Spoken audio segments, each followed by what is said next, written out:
Hello dears gangs, आज की इस वीडियो में हम डिस्कस करने जा रहे हैं वेक्टर एटॉमिक मॉडल। तो डिस्कस करेंगे वेक्टर एटॉमिक मॉडल का और कुछ अप्लाइड कंसेप्ट बताऊंगा जहां से क्वेश्चंस इसमें आते हैं। एक इंपॉर्टेंट कंसेप्ट है और जो आगे फिजिक्स है, एटॉमिक फिजिक्स का जो एलोब्रेशन है काफ़ी हद तक प्रभावित होता है वेक्टर एटॉमिक मॉडल से। तो सबसे पहले तो ये जाने कि वेक्टर एटॉमिक मॉडल में हम पढ़ेंगे क्या। वेक्टर एटॉमिक मॉडल में पढ़ना हमें यह है कि दो तरीका के हमारे कंसेप्ट चलते हैं। एक चलता है ऑर्बिटल मोशन का कंसेप्ट और एक चलता है एस का कंसेप्ट, मींस स्पिन का। तो इलेक्ट्रॉन जो करता है वो, there are two type of motions which are conducted by the electrons, और वो होती है हमारी एक ऑर्बिटल मोशन और एक होती है स्पिन मोशन। ऑर्बिटल मोशन के कारण जो होता है वो हमारा जनरेशन होता है ऑर्बिटल एंगुलर मोमेंटम का, और स्पिन के कारण होता है स्पिन एंगुलर मोमेंटम।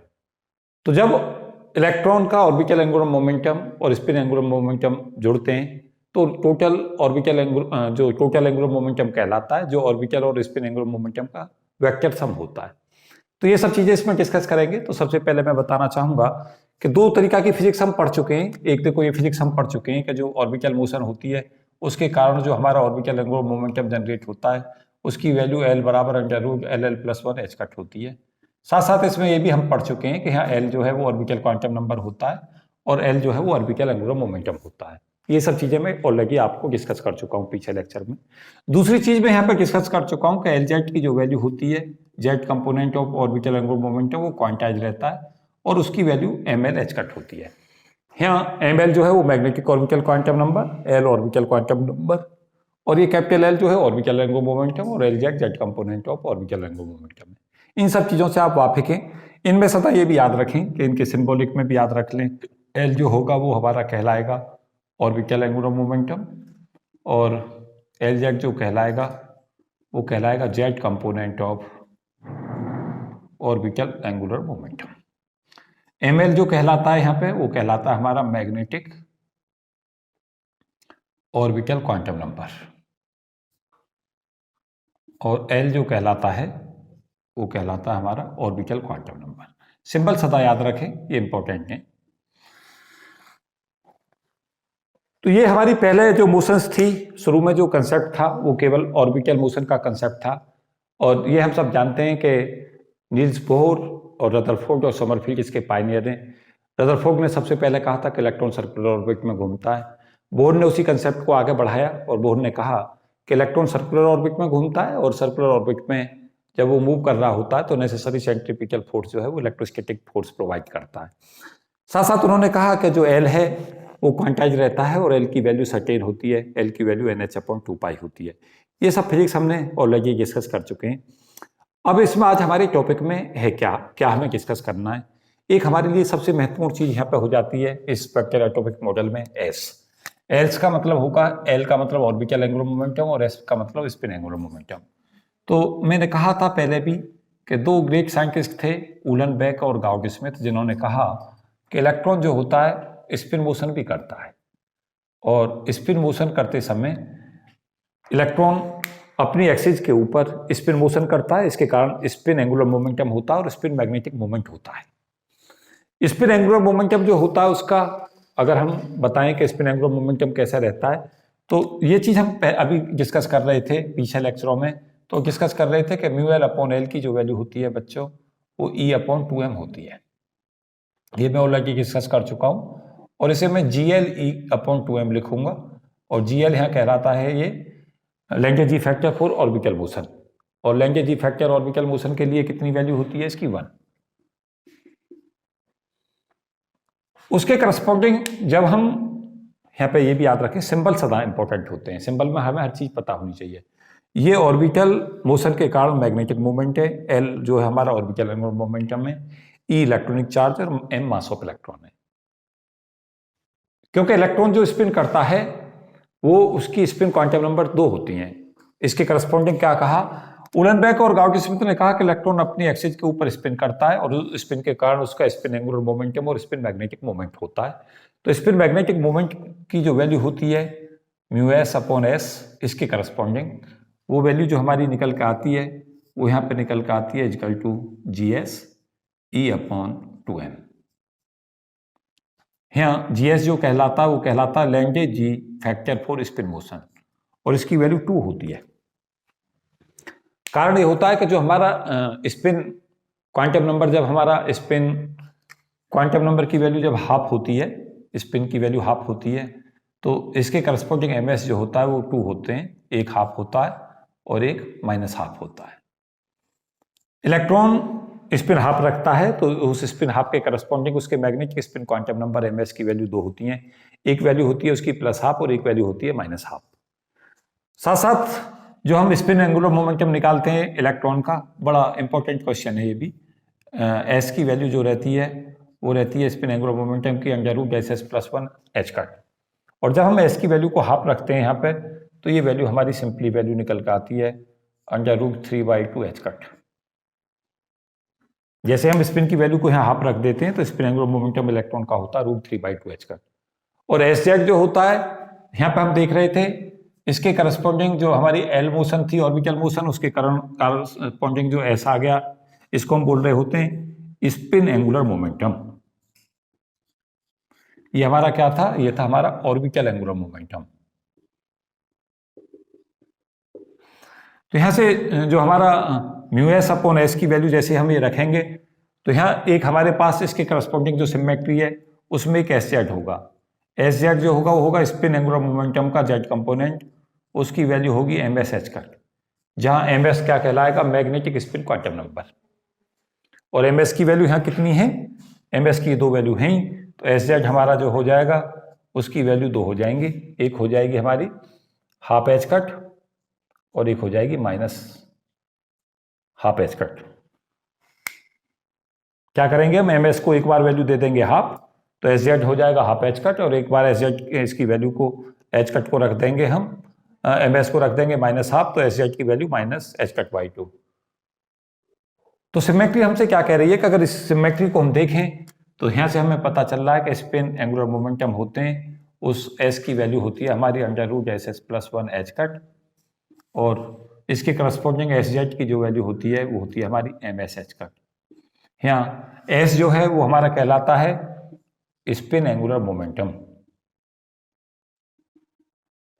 यहाँ एम एस जो कहलाता है वो कहलाता है मैग्नेटिक स्पिन क्वांटम नंबर।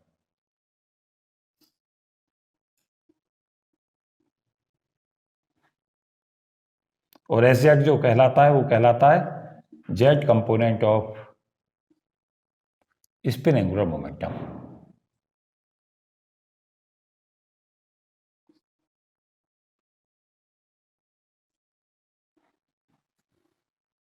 तो सिमेट्री हमारे लिए सदा इंपॉर्टेंट है। जैसे ये एल की को ले रहे थे उसी के करस्पॉन्डिंग ऐसा आ गया। यहाँ ये स्पिन एल जो है, जो कैपिटल एल है उसको स्पिन जो हमारा स्मॉल एल है वो तय करता है। स्मॉल एल तो कहलाता है यहाँ पे हमारा ऑर्बिटल क्वांटम नंबर, उसी तरीका से यहाँ ये कहलाता है हमारा स्पिन क्वांटम नंबर, और ये कैपिटल एस जो कहलाता है स्पिन एंगुलर मोमेंटम। तो ये सिमेट्री नजर आती है। अगर हम उसी फॉर्म में जाएं जैसे पहले गए थे, तो इसको फिर से हम ऐसे देख सकते हैं कि एस जेड की जो वैल्यू होगी, जैसे हमारा इस तरीका से हम लें, ये स्पिन है इधर और इसका जेड कंपोनेंट इधर है, ये एंगल हमारा थीटा है, तो एस जेड की वैल्यू फिर से हमारी क्या बन जाएगी? S cos theta. तो कॉस थीटा यहाँ से हमें पता चल जाएगा, और कॉस थीटा की वैल्यू जो हमारे पास आएगी वो एस जेड अपॉन एस आएगी।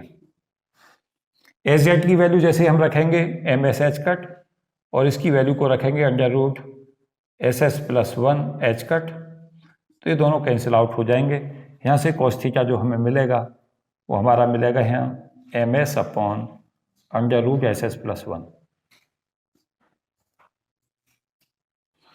मैग्नेटिक फील्ड में अगर हम स्पिन के कारण स्पिन और वो देखें कि जो हमारे सर्टेन ओरिएंटेशन है स्पिन के कारण क्या आएंगे, तो यहाँ पे हम केवल एम एस की वैल्यू को हाफ रख देते हैं, स्पिन की वैल्यू को हाफ रख देते हैं और एम एस की वैल्यू को हाफ और माइनस हाफ रख देते हैं, तो कॉस थीटा यहाँ से निकल जाएगा हमारा। एम एस की वैल्यू को जैसे ही हम हाफ रखेंगे और स्पिन की वैल्यू को हाफ लेंगे, तो देखें कॉस थीटा हमें कितना मिला बच्चों?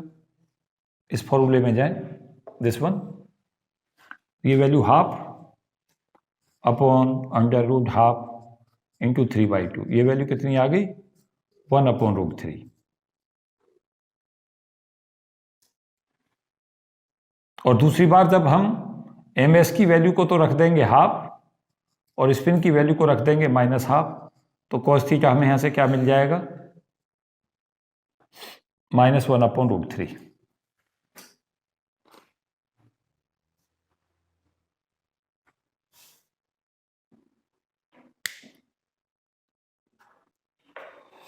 तो यहां से cos थीटा की दो वैल्यू आएंगी, कोई बता सकता है ये वैल्यू कितनी बनेगी, थीटा यहां से कितना बनेगा,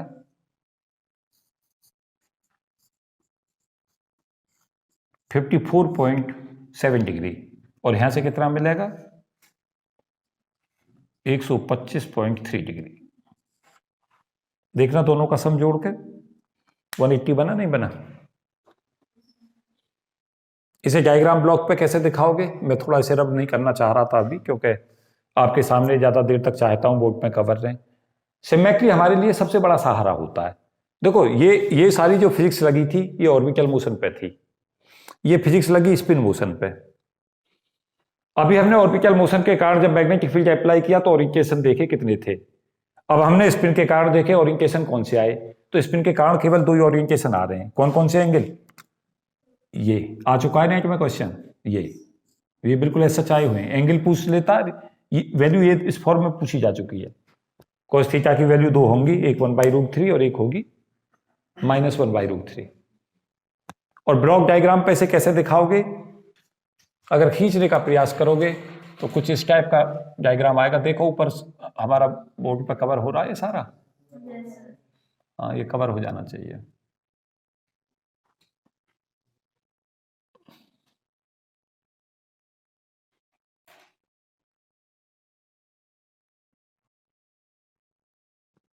इधर ही वही एस जेड और बी ले ले, स्पिन का जेड कंपोनेंट एंगुलर मोमेंटम का, और बी मैग्नेटिक फील्ड, ये तो जेड डायरेक्शन में।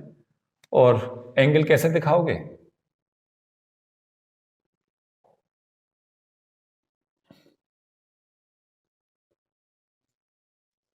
ये एस जेड की वैल्यू दो हो गई, देखो कितनी कितनी आ रही है वैल्यू, h/2, इसको यहां दिखा दो, किसके लिए, एम एस यहां कितना ले रखा तुमने, हाफ, और एम एस की वैल्यू यहां कितनी लोगे, और यहाँ एस जेड की वैल्यू हो जाएगी -h/2। ये एंगल कितना, और ये एंगल कितना, ये हो गया डायग्राम।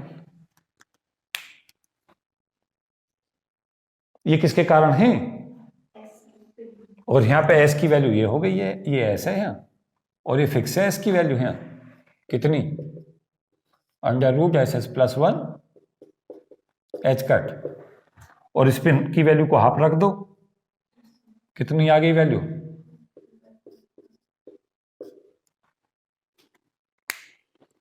कंपटीशंस के लिए, कंपटीशंस के और एंगल पे मैं आपको बता दूं, ये बहुत ही इंपॉर्टेंट फॉर्मूला है स्पिन के लिए। ये हमारे पास ये दोनों जो रिजल्ट्स हैं बहुत इंपॉर्टेंट हैं, और ये तो पता नहीं कितनी बार पूछा जाता है, स्पिन एंगुलर मोमेंटम इलेक्ट्रॉन का कितना होता है। ये मैंने कवर पॉइंट जब भी मैं करूं, जैसे यहाँ पर मैं कवर करता हूं चीजों को, तो उन पर थोड़ा ज्यादा ध्यान दें। इन पर मैं मोस्ट इंपॉर्टेंट नहीं लिख रहा हूं, लेकिन मेरा इस सिंबल का घुमाने का मतलब सदा होगा मोस्ट इंपॉर्टेंट रिजल्ट्स।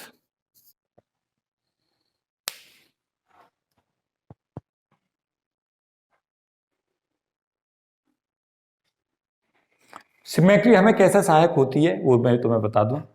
सिमेट्री हमें सदा सहायता ऐसे करती है कि जो एल पे वो लग रही थी फिजिक्स, वो ये उसी फॉर्म में स्पिन पे लग गई। यहाँ ऑर्बिटल क्वांटम नंबर कह दिया, इन्हें स्पिन क्वांटम नंबर कह दिया। ये जो हमारा Z component of orbital angular momentum था, सिमिलरली स्पिन का आ गया जेड कंपोनेंट। ये एमएल तय कर रहा था, ये एमएस कर रहा था। अब जैसे आपसे कहता है कि एमएस बीजर करता है, तो आप लिखेंगे आंसर के Z component of spin angular momentum. अब देखो तीन क्वेश्चंस जो यहाँ से बहुत ज्यादा बार पूछे जाने वाले हैं, वो फिर से मैं बता दूं, ये आ चुका है क्वेश्चन, ये दोनों ओरिएंटेशंस। और ये तो पता नहीं कितनी बार आया हुआ, spin angular momentum of electron कितना होता है। आगे उम्मीद फ्यूचर पॉसिबल क्वेश्चंस में एसजेड पूछ सकता है कि एसजेड की इलेक्ट्रॉन के लिए क्या क्या वैल्यू पॉसिबल है। तो आंसर क्या लगाओगे, ½ और -½ और अगर आपसे ये कहने लगे कि एक्सपेक्टेशन एसजेड कितना होगा, तो हाफ एच कट और माइनस हाफ एच कट का एवरेज लोगे, ये 0 आएगा। अब भी नहीं समझ रहे हो कि एवरेज कैसे लेते हैं? एवरेज कायदे में ये निकालते हैं, दोनों वैल्यू का ऐड करके बाई 2 करोगे, लेकिन जब ऊपर की वैल्यू जुड़ के क्या हो गई, 0 हो गई, तो बाई 2 का कोई इंपैक्ट ही नहीं रहा।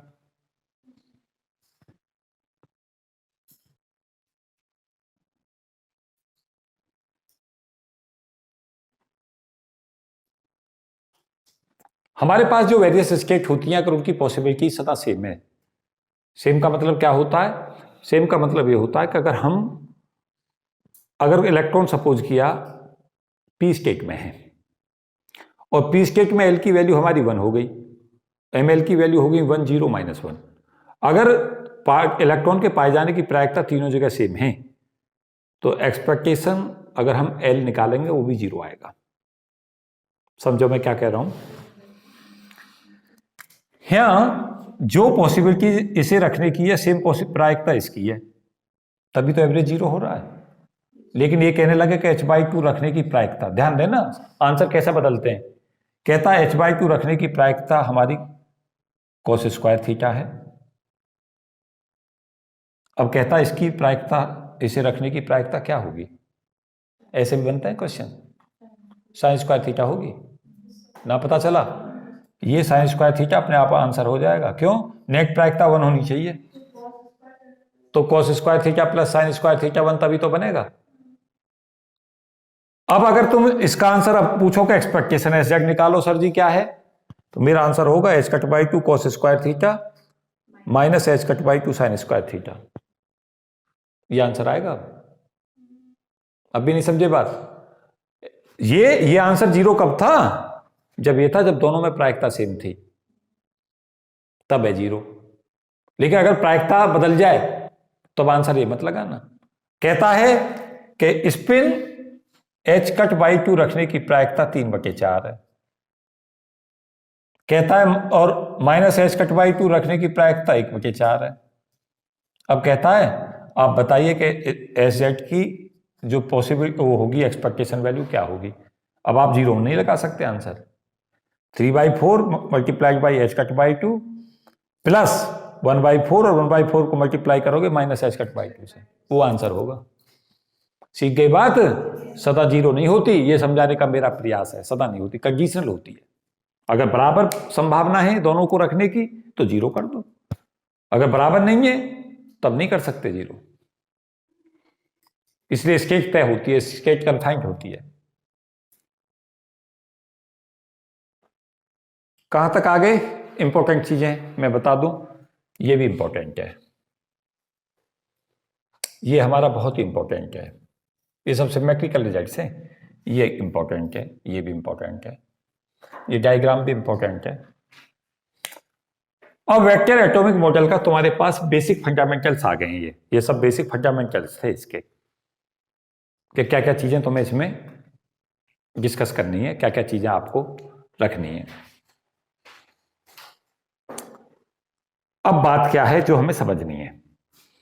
बात में यह है समझने की कि एल भी है और एस भी है। एक हमारी ऑर्बिटल मोशन है, एक स्पिन मोशन है।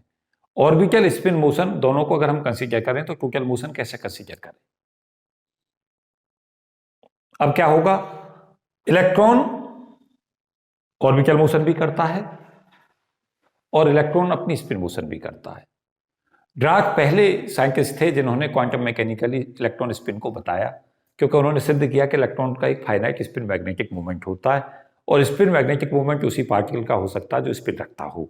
तो ड्राक को क्रेडिट जाता है क्वांटम मैकेनिकली इलेक्ट्रॉन की स्पिन के बारे में बताने का, इलेक्ट्रॉन की स्पिन मैग्नेटिक मूवमेंट को बताने का।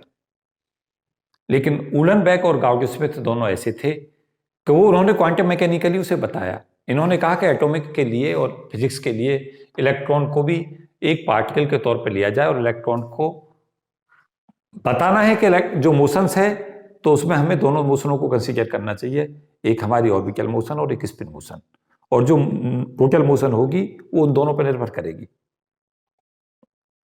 तो यहां तक कोई दिक्कत है तो मुझे जल्दी से बताओ, फिर मैं आगे बढ़ता हूं इसमें। वेक्टर एटॉमिक मॉडल का अगला स्टेप समझाता हूं। ये फंडामेंटल्स आ गए हैं इसके सारे, वेक्टर एटॉमिक मॉडल का सब फंडामेंटल कंसेप्ट यहाँ आ चुका है तुम्हारे बोर्ड पे। सिमेट्री हमारे लिए सबसे कारगर है। ये रिजल्ट इसके एनालॉगस ये रिजल्ट है, इसके एनालॉगस ये रिजल्ट है। अब इन दोनों का इंटरेक्शन देखना है। एल एस के साथ इंटरेक्ट करेगा, क्यों? ऑर्बिटल और स्पिन आपस में मैं एक लेक्चर में डिस्कस कर रहा था तो एक बहुत ही महत्वपूर्ण बात बता रहा था कि जब इलेक्ट्रॉन मोशन करता है तो उससे करंट पैदा होती है। करंट से जब आपस में करंट मैग्नेटिक फील्ड पैदा करती है, और मैग्नेटिक फील्ड जो है वो इस पर निर्भर करता है उसकी ऑर्बिटल मोशन पे, क्योंकि इलेक्ट्रॉन के मोशन के कारण करंट, जो इलेक्ट्रॉन जब ऑर्बिटल मोशन करता है उससे करंट कंसीडर करते हैं। फिर इलेक्ट्रॉन की स्पिन मैग्नेटिक मूवमेंट और इलेक्ट्रॉन की ऑर्बिटल मोशन, इनके इंटरेक्शन से हमारा स्पिन ऑर्बिट इंटरेक्शन होता है। अब हमारा vector atomic model basically spin orbit interaction के बारे में बताएगा। एक हमारा एल होगा, एक एस होगा, उनसे मिलकर पूरा का पूरा जे बनेगा।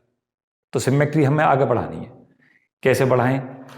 तो जे जो होता है वो एल और एस का वेक्टर एडिशन होता है। मैं रब कर दूं इसे? हाँ, ये सब नोट कर लिया होगा तुमने। बहुत ही काम की चीज है, ये सब पेपर के लिए बहुत ही महत्वपूर्ण है।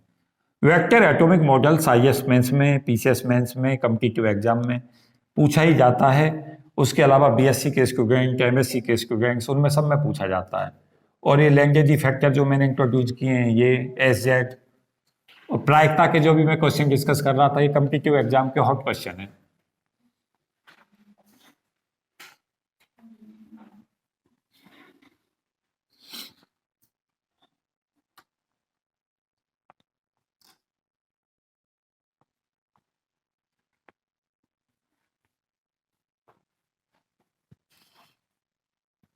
उसके बाद क्या होगा कि एल और एस से हमें क्या बनाना होगा?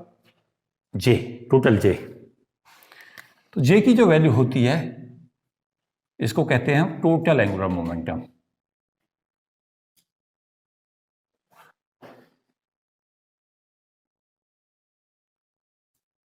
ये टोटल एंगुलर मोमेंटम जे जो होगा वो एल प्लस एस के सम वेक्टर एडिशन के इक्वल होगा।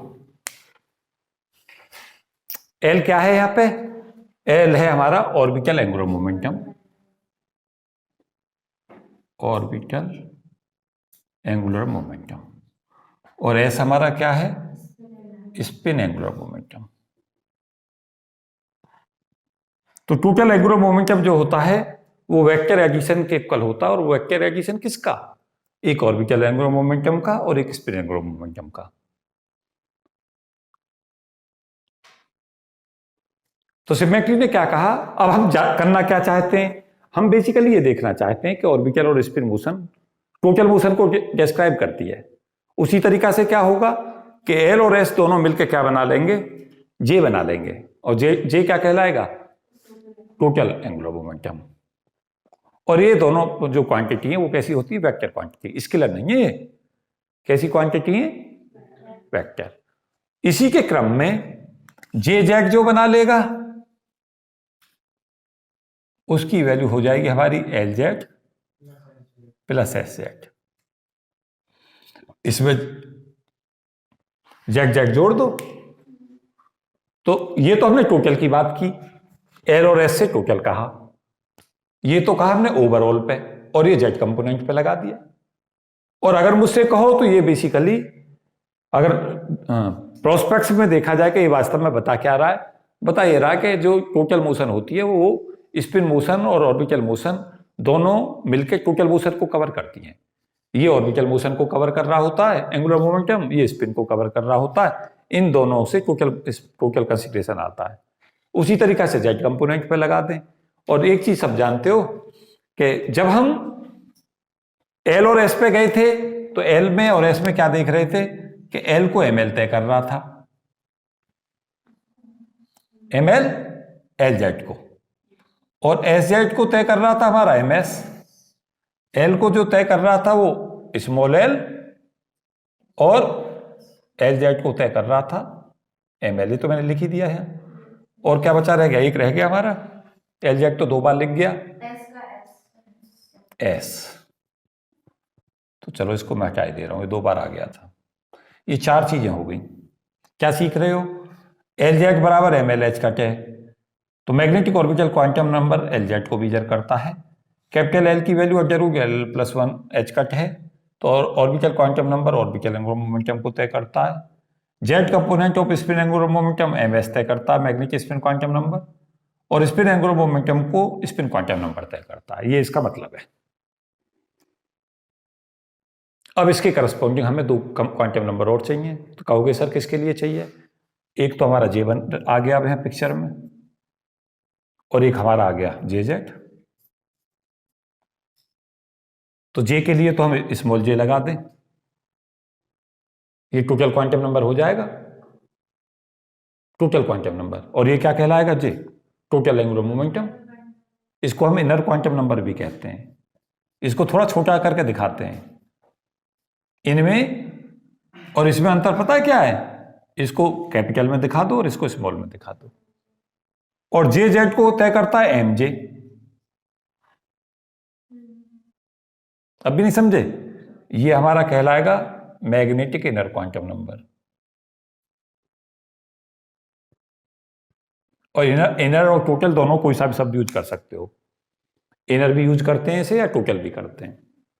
टोटल और इनर एक ही बात है। अगर हम सिमेट्री का सहारा लेना चाहें तो सिमेट्री अब हमसे क्या कहेगी?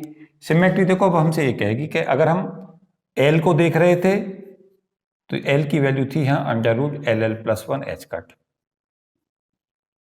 S को जब हम देख रहे थे तो इसकी वैल्यू थी under root S S plus one H cut. L Z की वैल्यू को जब हमने देखा किस पर निर्भर कर रही है तो एम एल एच कट तय कर रहा था, और एस जेड को कौन तय कर रहा था? M S H cut. ये देखो सिमेट्री है। उसी सिमेट्री में जे और जे जेड को ढूंढो। तो अगर हम यहां से ढूंढना चाहें तो जे जो हमारा होगा टोटल एंगुलर मोमेंटम, उसकी वैल्यू होगी अंडर रूट जे जे प्लस वन एच कट, और जे जेड जो हमारा हो जाएगा एम जे एच कट।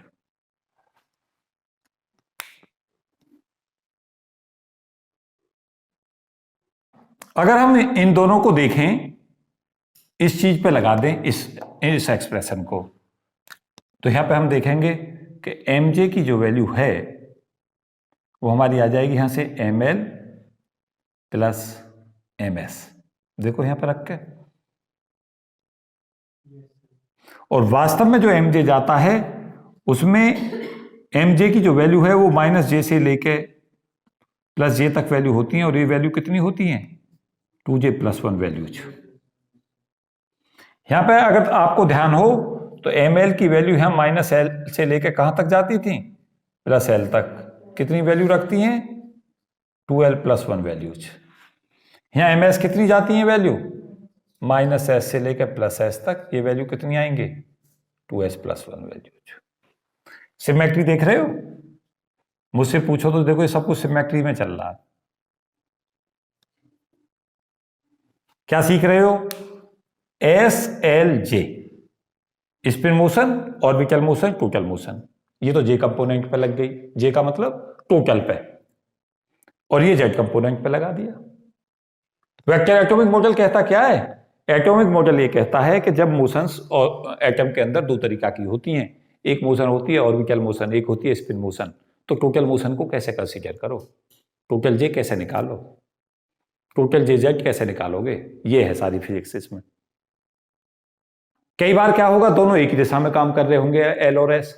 कई बार दोनों के बीच में जैसे क्या होगा देखो, एक बार तो ऐसा हो सकता है एल ऐसे जा रहा है, एस हमारा ऐसे जा रहा है, तो आपको खुद ही पता चल जाएगा कि जे की वैल्यू एल प्लस एस हो गई।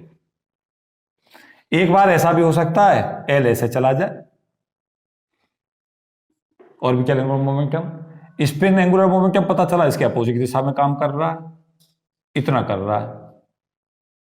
अब जे की वैल्यू एल माइनस एस होगी। मतलब नहीं समझ रहे हो? एक हमारा ऐसा भी केस हो सकता है एल इधर जा रहा हो और एस ऐसे जा रहा हो, ये हमारा टोटल जे बनेगा।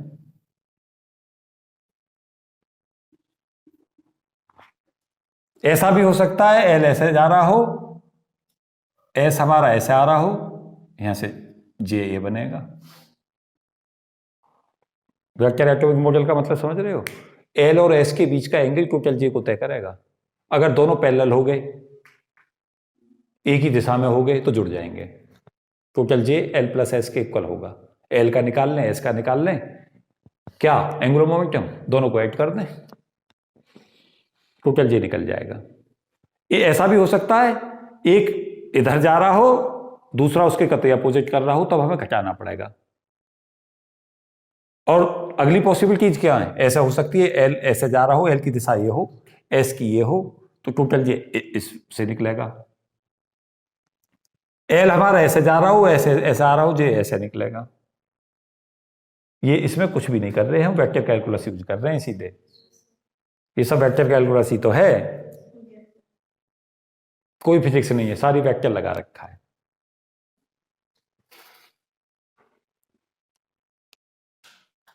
अब जे की वैल्यू हमें जब पता चली एल प्लस एस है, देखो एक क्वेश्चन जो यहां से आता है, मैं जिस पर डिस्कशन दूंगा, बहुत ही महत्वपूर्ण क्वेश्चन जिसे मैं कहूंगा कि जे की वैल्यू को जैसे ही आप एल प्लस एस लेंगे,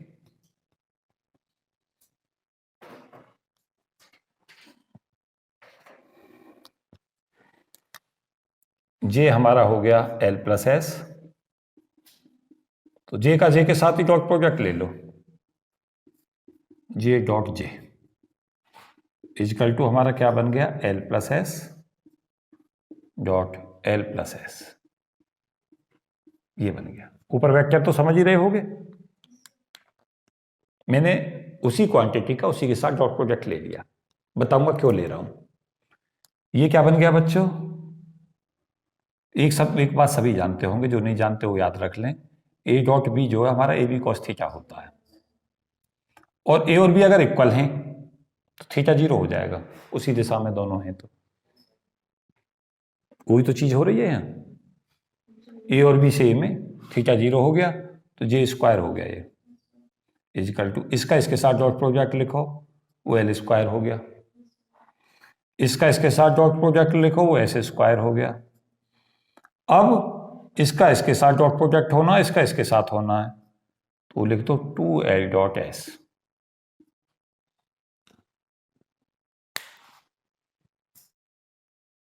जे square is equal to L square plus S square plus 2l dot S. नहीं पता चला? वेक्टर लगाया है कुछ, सारा वेक्टर का कैलकुलस है। देखो इसको पता क्या कह रहे हैं, नाम देखा करो, वेक्टर एटॉमिक मॉडल। वेक्टर तो इसलिए क्यों रहे हैं क्योंकि सारा वेक्टर फिजिक्स लगी हुई है। एटॉमिक हम इसे क्यों कह रहे हैं, क्योंकि एटॉमिक फिजिक्स में लगा रहे हैं, ऑर्बिटल स्पिन मोशन। मॉडल क्या कह रहे हैं, मॉडल इसलिए कह रहे हैं क्योंकि जो एल और एस से चीजें निकल कर आ रही हैं उसमें मॉडलिंग हमने इस फॉर्म में लगा रखी है कि नेट चीजें हम कैसे निकालें। जे कुछ नहीं है बल्कि एल और एस के इंटरेक्शन से जो टोटल कैलकुलेशन हमें देखनी है वो देखनी है। यहां से हमें कुछ इंपॉर्टेंट चीजें निकलेंगी, ये हमारा इंपॉर्टेंट रिजल्ट है। इजकल टू इसे लिखेंगे L square plus S square plus 2ls cos L और एस के बीच में एंगल। कौन सा एक्सप्रेशन यूज कर दिया, ये कर दिया। ए डॉट बी क्या होता है, ये एल और एस के बीच में बना हुआ एंगल है, ये है एंगल, या एल और एस में ये एंगल है, देखो ये है या ये है,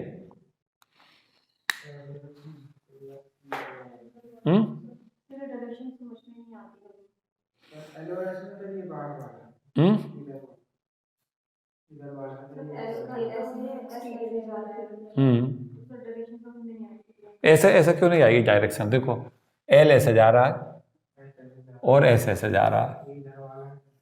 अब एल और एस के बीच में एंगल देखो कहां से बना, दो बन सकते हैं, या तो ये बनेगा या ये बनेगा, यही तो दो विकल्प हो सकते हैं।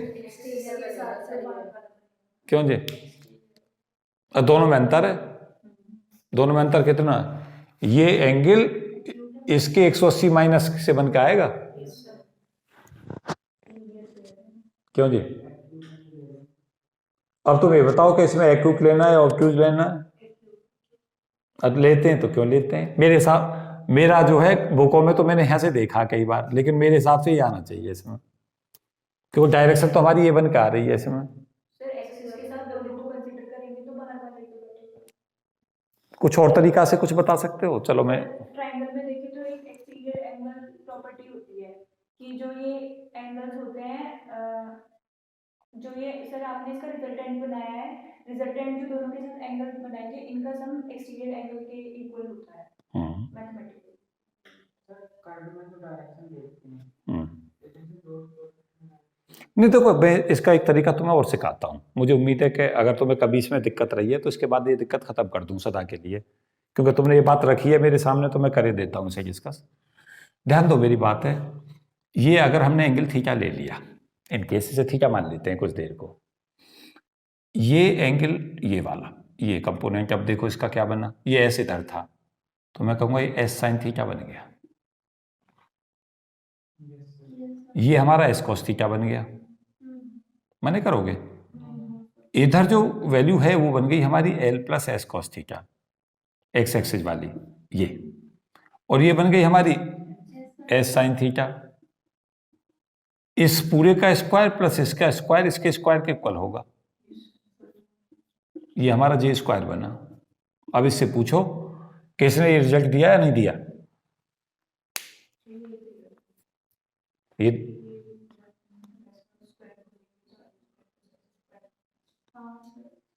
तो सर यही देगा। अब तो मैंने कुछ छोड़ा ही नहीं, अभी मैंने करोगे। हाँ जी, नहीं पता चला? ये एल था ये एस था, इस एस का ये एंगल तुमने थीटा लिया तो ये एस कोस थीटा इधर आ गया, एस साइन थीटा ये आ गया। अब इसका और इसका ये तुम्हारा एक तरीका से ये मान के चलो कि ये पूरी की पूरी तो ये डिस्टेंस हो गई L plus S cos theta और ये डिस्टेंस हो गई एस साइन थीटा। इन दोनों का इसका स्क्वायर प्लस इसका स्क्वायर इसके स्क्वायर के इक्वल है, ये तो मैंने किया है यहाँ। अगर ये मेरा इस रिजल्ट के बराबर आ गया तो ये एंगल लेना है।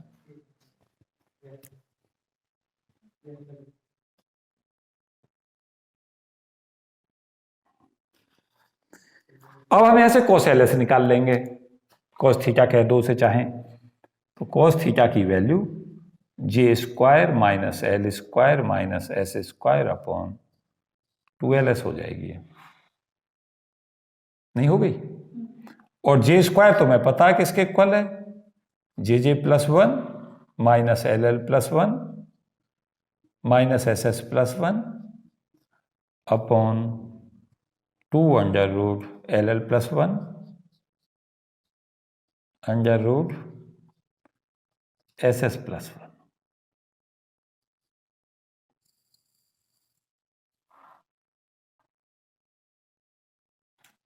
बहुत क्वेश्चन इस पर आते हैं, ये इस वेक्टर एटॉमिक मॉडल का सबसे महत्वपूर्ण रिजल्टों में एक है।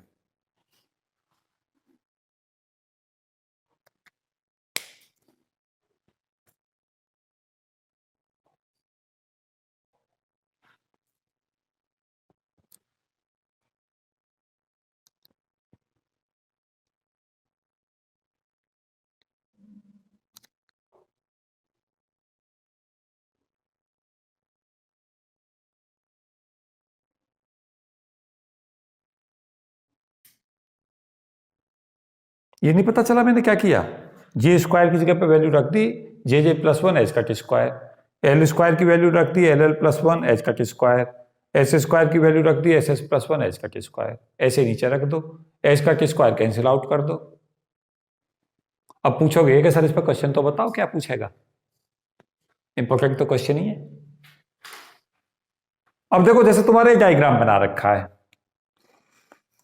स्वाति अग्रवाल ने बहुत मेहनत से बनाया तो मैंने नाम भी कोट कर दिया। देखो उसके सौजन्य से डायग्राम देख रहे हो तुम, इसके अंदर ऑर्बिटल मोशन ये आ गई एल, ये हमारे पास इसकी स्पिन मोशन आ गई, स्पिन मोशन के कारण ये मोशन दिखा रखी है, ये ऑर्बिटल के कारण मोशन दिखा रखी है। इन दोनों के कारण जो तुम्हारी स्पिन मोशन है और एल मोशन है, इसके कारण टोटल जे दिखा रखा है ये, और बी का ये कंपोनेंट के कारण ये जेड दिशा दिखा रखी है। इस डायग्राम में केवल आप क्या देख रहे हो, ऑर्बिटल मोशन और स्पिन मोशन, दो कंसिडरेशन है। ऑर्बिटल मोशन में तुम क्या देख रहे हो कि जब इलेक्ट्रॉन है वो ऑर्बिट मोशन कर रहा है, तो ऑर्बिटल मोशन के कारण उसका एल जो है लगातार देख रहे हो चेंज होकर आ रहा है, ये आ रहा है। उसी तरीका से स्पिन मोशन में बेसिकली क्या होता है, जब स्पिन होती है ना, तो स्पिन जैसे जैसे पार्टिकल करता है तो उसका स्पिन एंगुलर मोमेंटम की डायरेक्शन भी चेंज होती है। जब ऑर्बिटल मोशन करता है, इलेक्ट्रॉन अपनी सर्कुलर ऑर्बिट में घूम रहा होता है, तब उसके साथ साथ उसका जैसे जैसे इलेक्ट्रॉन मूव करेगा उसका एल और म्यू एल की डायरेक्शन चेंज होती है। इसलिए डायरेक्शन दिखा रखी है कि इस तरीका से ये एक पर्टिकुलर समय पे जरूर दिखा रखी है कि यहाँ पे हो सकती है, लेकिन ये लगातार चेंज भी हो रही है। उसी तरीका से यहाँ चेंज हो रही है। तो ये तुम्हारी ऑर्बिटल मोशन, ये तुम्हारी स्पिन मोशन, और इन दोनों के कारण ये जे दिखाने का प्रयास यही है कि एल और एस दोनों आपस में जुड़कर जे बनाते हैं। और फिर इसके साथ में क्या होगा, बी हमारा जा रहा है जेड डायरेक्शन में, तो एल के कंपोनेंट दोनों तरफ जाएंगे। एक एल का जाएगा, जैसे हम इस एल को ले रहे थे, इधर की तरफ आओगे तो एल जेड हो जाएगा। किस दिशा में, ये एल का एल जेड, ये एस है, इसका स्पिन का एस जेड, ये। और इसी तरीका से जब तुमने जे ले ली, इसका कंपोनेंट इधर तोड़ के लाओगे तो ये जे जेड हो जाएगा। तो इसी डायग्राम पे, और जे ये बी डायरेक्शन में, बी का मतलब समझ रहे हो, ये परपेंडिकुलर है। इसमें जो तुम्हारे पास में है वो चीज मैं पहले बता चुका हूं तुम्हें। एक ओरिएंटेशन टर्म्स आती है, ओरिएंटेशन टर्म्स हमने देख ही ली। इसमें ओरिएंटेशंस 3 तरीका से लेके चलोगे, ध्यान दो कैसे लेके चलोगे। यहां जैसे आपने cos थीटा का फॉर्मूला यूज किया था, तो याद करो यहां पे यूज किया था आपने। देखो मैं पता है क्या करता हूं, और सदा तुम पढ़ा भी कैसे करो। एक बार ऑर्बिटल मोशन लो, एक बार स्पिन मोशन लो, उनके एक्सप्रेशन सब ले आओ साथ, फिर टोटल मोशन लो, फिर उनके बीच में कोरिलेशन ढूंढ लो। उसके बाद ये तुम्हारी परमानेंट मेमोरी में सेट हो जाएगा सदा के लिए। आपको कभी ज्यादा सोचना ही नहीं पड़ेगा। आपको पता है पहले ऑर्बिटल मोशन थी, ऑर्बिटल उलनबैक गाउस स्मिथ और ग्राग के बाद में स्पिन मोशन भी कहा जाने लगा। इलेक्ट्रॉन स्पिन मोशन रखता है। जब इलेक्ट्रॉन स्पिन मोशन रखता है तो उसके कारण उसका spin magnetic moment spin angular momentum होगा। जब ऑर्बिटल मोशन करता है तो ऑर्बिटल एंगुलर मोमेंटम और ऑर्बिटल मैग्नेटिक मोमेंट होगा। और एल और एस कपल करके जे बनाएंगे, क्योंकि टोटल मोशन लेनी है अब तुम्हें।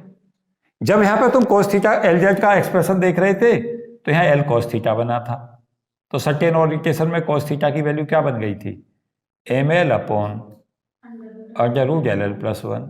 यहां पे क्या बन गई थी, एस जेड की वैल्यू एस cos थीटा, अभी सिखाई थी मैंने थोड़ी देर पहले।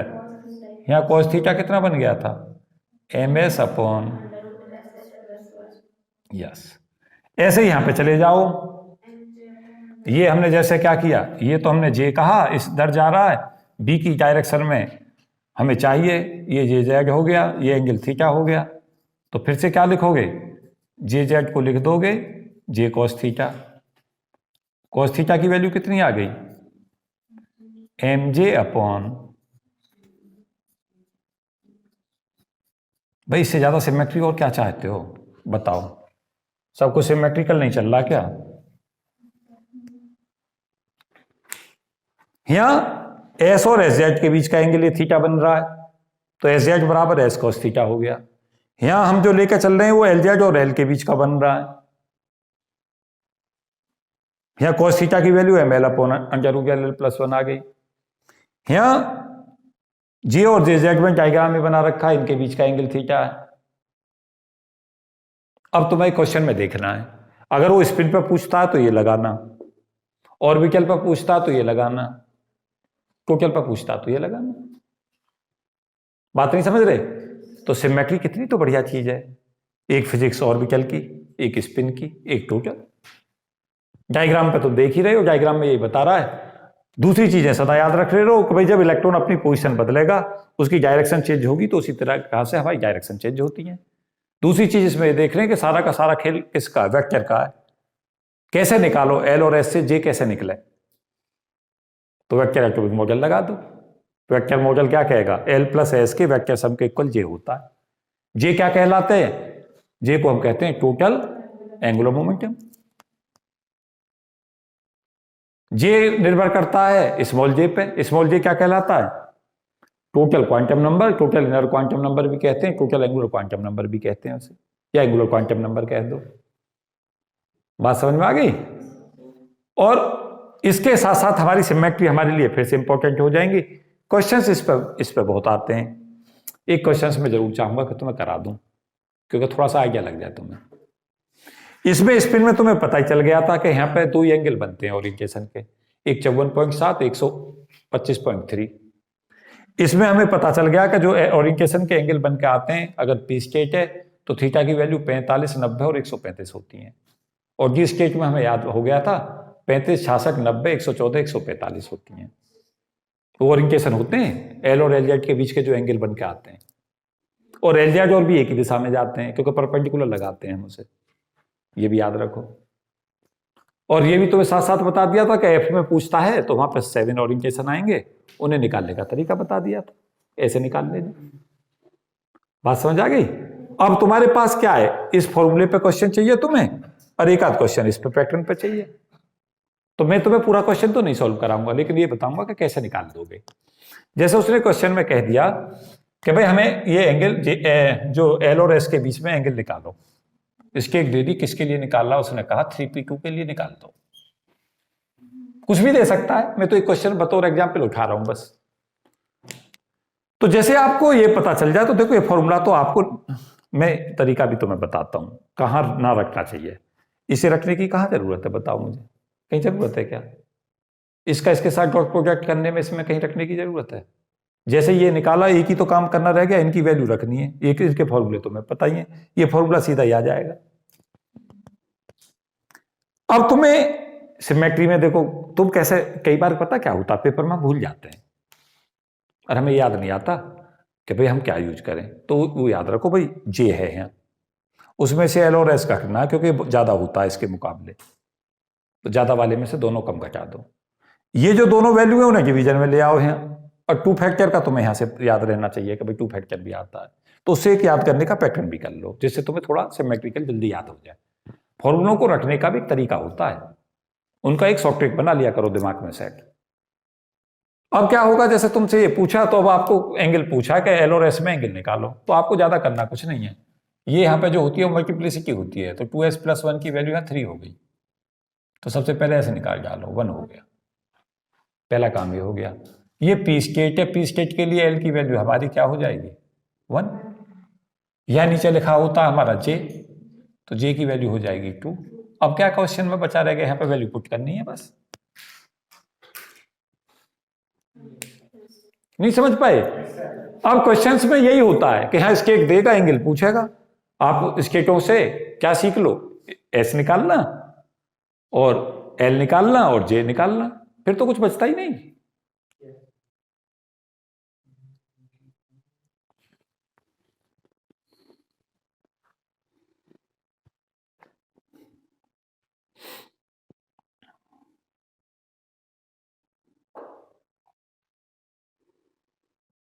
यहाँ क्वेश्चनों की आप लिमिट सीमा तय नहीं कर सकते, क्वेश्चन इस पर बहुत बच जाएंगे। आपको स्केट देखनी है, लेकिन पैटर्न नहीं बदलेगा, पैटर्न नहीं बदलेगा। आपसे 3p1 पे ना पूछा, उसने कहा भाई 3d3 पे निकाल लो, या उसने कह दिया 3d1 पे निकाल लो, आपको कुछ नहीं करना, इसी फॉर्मूले पे जाना है।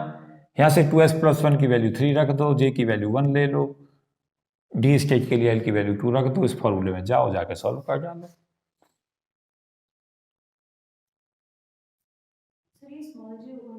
कौन सा वाला? ये, हाँ स्मॉल जे, ये स्मॉल जे ही होता है, फिर ये कैपिटल जे को मेजर करता है। अब देखो जैसे इस क्वेश्चन में पूछे, जैसे उसने कहा कि उसने कह दिया 3p2 है। अब देखो इस पे क्वेश्चन में पूछूं कितने पूछ सकता हूं, एक आप एक स्केट चूज कर लो और फिर ये सोचो इस पे 10 क्वेश्चन बनाने हैं हमें। अब इसी क्वेश्चन में जैसे वो कहता है स्पिन बताओ कितनी है पार्टिकल की, मतलब ये स्केट जो आपने लिखी है किसके स्पिन के लिए लिखी है, तो आपको आंसर लगाना है कि स्पिन इसकी जो होगी 2s + 1 3 होगा, तो 2s + 1 3 होगा, तो स्पिन की वैल्यू जो हमारी 1 हो जाएगी। एक क्वेश्चन बन गया। अब दूसरा क्वेश्चन पूछा स्पिन एंगुलर मोमेंटम बताओ इसका कितना होगा, तो दूसरा क्वेश्चन बन गया, उसमें एस की वैल्यू को क्या निकाल लो, √SS + 1 h कट ले लो, यहाँ पे एस की वैल्यू को 1 रख के आंसर निकाल दो, √2h कट हो गया। 2 क्वेश्चन तो यही बन गए। अब ये कहता है कि आप कैपिटल एल निकालो इसके लिए, तो स्मॉल एल की वैल्यू यहाँ पे क्या हो गई, 2 हो गई, 1 हो गई, तो कैपिटल एल हमारा √2h कट हो जाएगा, निकल गया। इस ऑर्बिटल क्वांटम नंबर पूछे तो 1 लगा दो, और कैपिटल एल पूछे ऑर्बिटल एंगुलर मोमेंटम तो √2h कट लगा दो। फिर कहता है जे निकालो, तो जे में ये देखो कैपिटल जे पूछा है या स्मॉल जे पूछा है। स्मॉल जे का तो मतलब होता है इनर क्वांटम नंबर, या टोटल एंगुलर क्वांटम नंबर कहते, या टोटल क्वांटम नंबर कहते, समझो जे पूछ रहा है। तो ये वैल्यू हो जाएगी है 2। अब इसने कहा कि भाई हमें क्या चाहिए, कैपिटल जे चाहिए, तो √2 जे प्लस 1 कट लगा दो। 6 क्वेश्चन तो यही हो गए। अब भी नहीं समझ रहे बात। फिर इन्हीं स्टेटों के लिए बाकी की चीजें पूछ लेगा, कहेगा cos LS निकालो, एल और एस के बीच एंगल क्या है, ये फॉर्मूले पे निकाल ये लगा दो, वैल्यू इसमें पुट कर दो, 7 हो गई। 3 चीजें और बताओ क्या क्या निकाल सकते हो। पता है क्वेश्चन में एक स्टेट उठा लो, इसी में JZ पूछ सकता है, इसी में LZ पूछ सकता है, और क्या SZ पूछ सकता है। जो पूछे वो तुम्हें फॉर्मूले पता, निकालना तुम्हें आता ही है, सब निकालते चले जाओ।